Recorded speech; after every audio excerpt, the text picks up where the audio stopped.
మొన్న మధ్యన గోదావరి జిల్లాలో పట్టుకున్నారు. ఎవరు దొరికారు? వాళ్ళు అధికార పక్షం వాళ్ళే కదా. అదే అనేది ఏంటవి బ్రాండ్స్ స్టిక్కర్లు, ఒరిజినల్ స్టిక్కర్లే తయారు చేయించి తీసుకొచ్చేసి అతికిచ్చేసేసి అమ్మేస్తున్నారు. అది చాలా పెద్ద కుంభకోణం.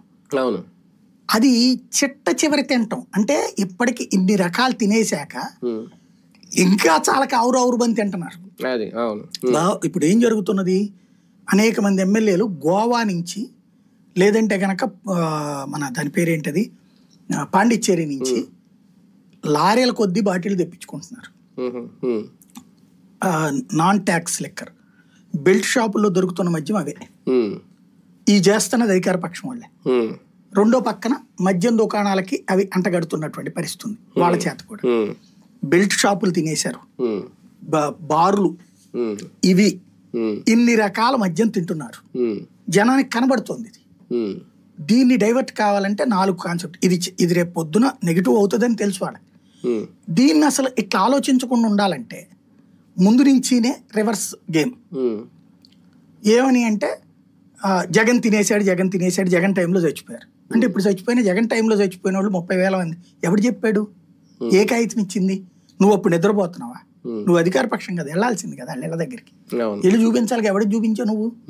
అప్పుడు చచ్చిపోయిన వాళ్ళందరూ దీనివల్లనే అనుకో, కల్తీ మద్యం అనుకో. కల్తీ మద్యం ఏంది? మందులు. నువ్వు బ్రాండెడ్ అదే కంపెనీల దగ్గర నువ్వు తీసుకుంటున్నావు, అదే పేర్లు తీసుకుంటున్నావు. ఇంకో 4 పేర్లు నువ్వు ఎక్కువ పెట్టావు. ఇంకోటి అప్పుడు అనుమతి ఇచ్చింది కూడా నువ్వే. కానీ ఒక ప్రచారం అయితే దుష్ప్రచారం చేయగలిగారు కదా. ఇప్పుడు వీళ్ళ కాన్సెప్ట్ ఏంటయ్యా అంటే ఇవన్నిటి మీద చర్చ జరగకూడదు, బెల్ట్ షాపుల గురించి ఇవన్నీ. కాబట్టి అతను లెక్కర్ తినేశాడు, అక్కడ లెక్కర్ తినేశాడు అన్నటువంటి పాయింట్ తేవాలి. రెండవది, చంద్రబాబు మీద లెక్కర్ కేసు జగన్ పెట్టాడు, అది ఇంకా కేసు ఏమి తీసేలా. కాబట్టి జగన్ కూడా లెక్కర్ కేసులో పెట్టాలి. చంద్రబాబు మీద ఏం కేసులు పెట్టారో లెక్కర్ ఎన్ని కేసులు పెట్టారో అవి జగన్ మీద కూడా పెట్టాలి. అందులో ఒక భాగం ఇది. రెండవది అంతే, అంతే.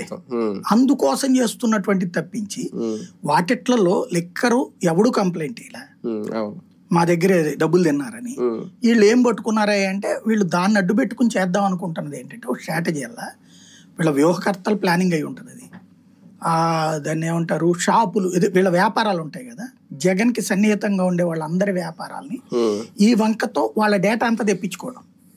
ఆర్థిక మూలాల మీద అది రేపు పొద్దున వీళ్ళ మనుషులు ఉంటారు అక్కడ ఐటీ డిపార్ట్మెంట్ లోను వీటిలో.